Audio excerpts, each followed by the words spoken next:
Well, good afternoon. Here we are back in the shed. First thing I want to say is Happy New Year to one and all. I've had some good news to report. Between the last video and now, I've had 5 new subscribers. I would say 6 because there's another one who's a friend of mine has subscribed to the channel. That's Rob Hayes, who I mentioned last time. He's subscribed under another name. But anyway, I'm going to give a shout out to so it's my little joke, to the 5 new guys that have joined the channel, or subscribe to the channel I should say, because I'm not, the channel isn't in the position of asking people to join, because you have to have so many subscribers to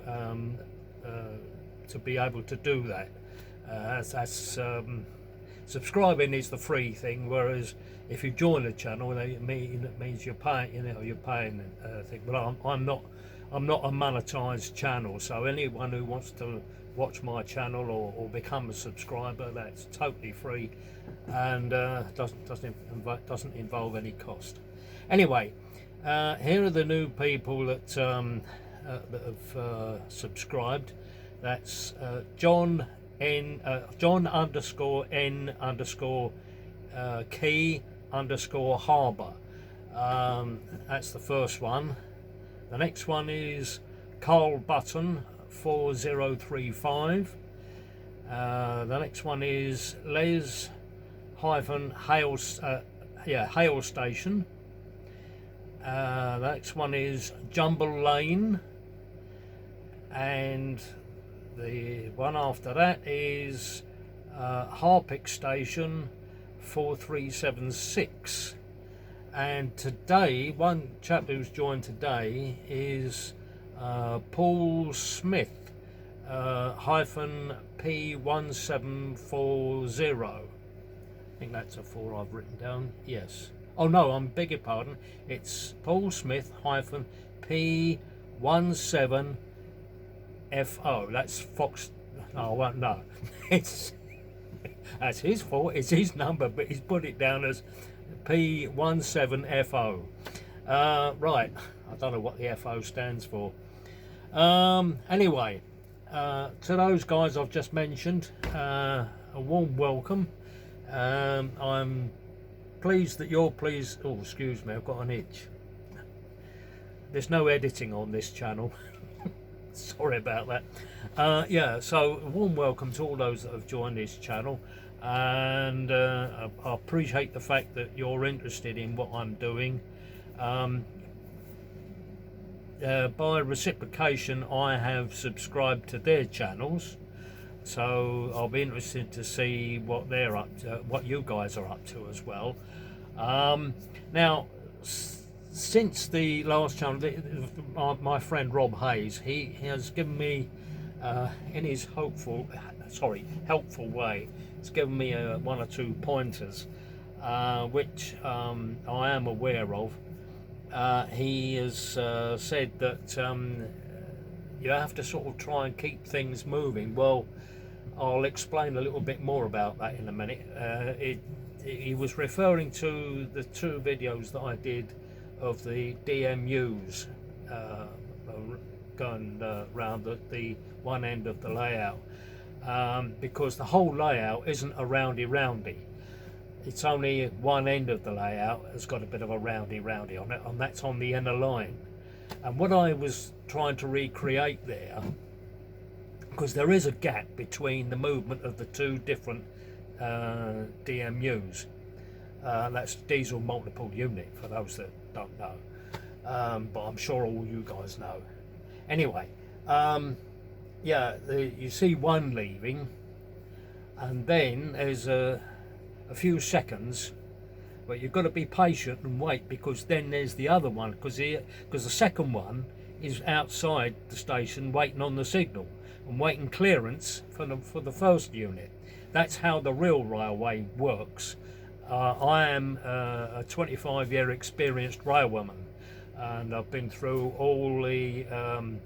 I started off as a signalman, and then I became a guard, and then I was a second man as well, and then I became a driver, and then I became a supervisor, and then I became a manager.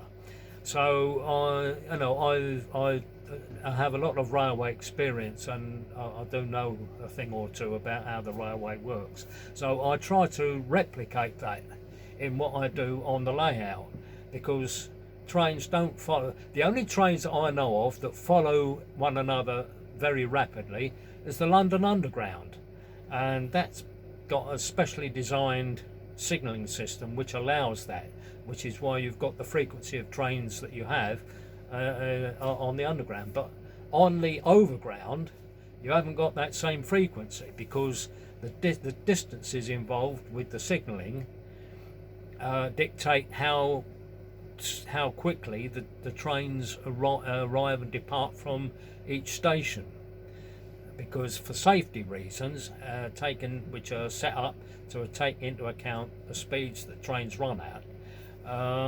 there has to be an allocated amount of time between arrival and departure of each train, and some stations like Ely, for example, have got the facility whereby one train can arrive at the platform, and in this case it has to be sort of at the far end of the platform, and then another train can arrive behind it, because they've got the signalling in place to allow for that.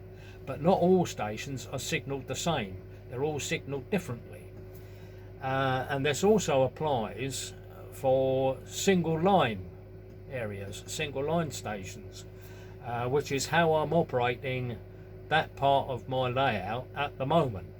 There is another line, but there's got to be some work along there, and I'll explain that when I spin you around in a minute to show you the latest update, because I did show some plans in the last video of what I'm going to be doing, and that work has already started. I managed to start it because I wasn't going to start doing it until this week. Well, I've actually made a start last week, and I did what turned out to be the easiest bit first.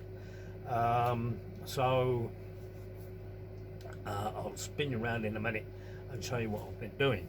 But it is going to be a gradual process, but I will take you through each piece as I do it. So what I'm going to do now is show you what I did up to yesterday. So just bear with me a minute. I'll just turn the camera around.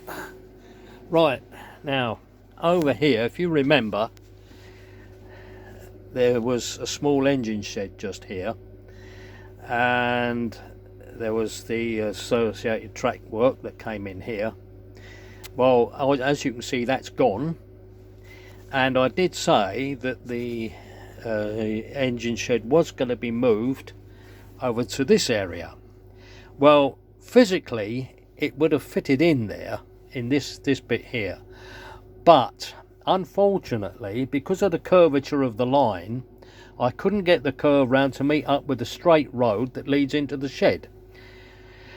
So I had to rethink the plan. So what I've done instead, this siding here, I've extended it because originally it ended up, the siding ended at the end of this wagon. What I've done, I've extended the line and ballasted it, as you can see, and up to a set of points. Now there are one or two places, because when I was trade plating for 6 years, I came across various places that have got just such a siding right near to a level crossing. So you know, I like to sort of try and replicate actual sort of things that I've seen on the railway, and this is just one of those things. So that's an extended siding. So you know, if I've got engines stacked up elsewhere, then I can put them on this road here. So anyway, I'll do some more work in this area as well at some point or other. I'm not entirely made my mind up yet what I'm going to do. Right, so where this small engine shed is going to be now, if you remember, I said I was going to remodel this area here. Well, that will also include the small engine shed going in this area here. That will work because I've got to change all the point work up there anyway, so I can run it in there, and it will work better because this area here is far too tight. Some of my rolling stock, some of the locos were catching on anything that was on this road as they come out of the tunnel. So I'm gonna, so as I say, I was never sort of fully happy with that, so I'm going to realign this main road so it goes into this main line, so it meets up with the tunnel line better, and then I'm going to move everything over. And these tankers, they will be taken out of there, and for the time being, they will go on to the extended siding. So that's going to be the next main job. Talking about the shed, I left I made it so that the roof, I could take the roof off, and I'm going to have some lighting in there, so I've got a light in there in place already. Thinking about it, I mean, all right, when the roof's on and it will light the shed up, but in reality that wouldn't be a very good place to put a light. Yeah, because it'd be right in the driver's eyes when he come into the shed. But it's glued in place there now, so there's not a lot I can do about that. But what I should have done, I should have glued this lamp before anyone says. I should have glued it to the inside of the roof, so that would have been better. So I am aware of that. But anyway, so. Anyway, that will be put in place, and it'll have a light in there. So, and the entrance point will be that way, so it won't be too obvious. I've got some work to do over here. Now you didn't see this bit of the layout on the last video. This is where it comes out of the tunnel. It goes past the brewery, and there's some shops over there, and then it comes through this special converted bridge. It's an old bridge that's been made into a viewing area, and there's a couple of sidings in here, and what this road leads to is the fiddle yard, which is it's just a storage area here, but it's where I don't think you can see it too well. Let's have a look. See, oh, there, put some light on it. It's a storage area where I've got some other trains under there, you see. So it's where I park anything up that I'm not in use at the time. So let's just take that light off. Right, so that's where that line leads to. So anyway, yeah, I'm having trouble at the moment with a set of points right underneath this viewing bridge. So I'm going to have to carefully take that out, because it's glued down, you see, so I'm going to have to carefully take that out just to get at that flaming set of points, and I've got to change the points over.